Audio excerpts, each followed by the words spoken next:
I'd say the biggest problem facing New York and any part of the United States and the world is the dysfunction of the family. Every time there's a dysfunctional family, it bleeds into the schools, into the streets, into everything that we have to do with other human beings. So if a person is dysfunctional in the home, what do you think? All of a sudden on the job, they're functional?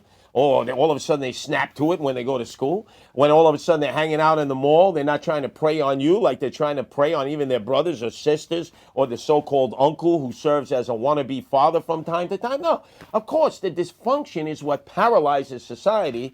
It means people learn less, they can't function properly, they can't speak, they can't communicate, they have anger management problems, they develop necessities and desires to have drugs and alcohol to self-medicate, and it puts you on a one-way trip to Palookaville. And we're always trying to cosmetically make excuses for it. But in reality, we turn our teachers into social workers. They barely have enough time to teach you reading, writing, arithmetic, and the most important, our respect. And we turn our cops into social workers because we're not doing the social work at home where it needs to be done from the jump street. Training people to be parents, right? We train you how to drive a car. We train you how to shoot. We say, hey, don't get a gun unless you practice. You practice in everything you do. Practice playing the piano, practice singing, practice doing karaoke. Drunk as a skunk as you are, you realize, boy, I really stunk out the joint. I'm not a very good karaoke singer. I got to practice. So you practice. You know, Americans dancing with felons, whatever. Everyone's practicing. They're practicing everything in a life that's not important. But the most important thing, parenting, whether you wanted the kid or it was an act of an accident or you had that urge to merge and all of a sudden the condom went powie. And now all of a sudden you have this treasure that's been delivered, and instead of nourishing that treasure, you want to bury it somewhere out of sight, out of mind.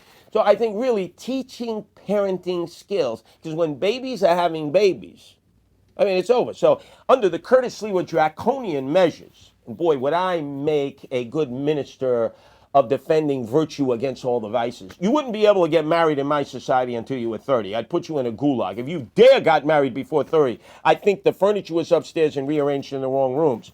And if you decided to have kids, I'm going to test you first. I'm going to say, wait a second. I want to test your parenting skills. I'm going to give you a kid from an orphanage, or what would we call it? A place in which children are unwanted. And you're going to have to take care of that kid first and try to raise that kid. And then I would say at that particular time, you have qualified to have your own child. Now, that's a bit draconian, wouldn't you say? But you know something? You won't have all of the unwanted kids that are populating this world. I mean, you know, we go to bed at night and we live a pretty damn good life. But think of all those kids out there beaten, raped, abused, sent to work at the age of 6, no life whatsoever. We know what's going on, and we don't do jack diddly squat to stop it. And all we see is machines out there, human beings on 2 legs, procreating, fornicating, and copulating, as if they're baboons in the middle of a forest. Hey, I thought we're human beings. I thought the strongest muscle that we have is between both our ears. That's what we should exercise, not everything that's below our navel. And that's all we seem to do. Fornicate, copulate, morning, noon, and night. Oh, I have a baby. Hey, Maury Povich, give me a DNA test. Hey, this is old DeGrasse.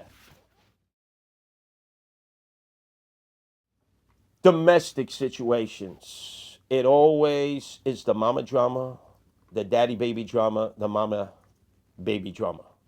You're out there in the street, some gabon, some jadrul, some musclehead is pounding some female into submission. And so you figure like, oh, this is my time to shine. Now I'm going to be like the knight, right? Who runs to the rescue of the damsel in distress.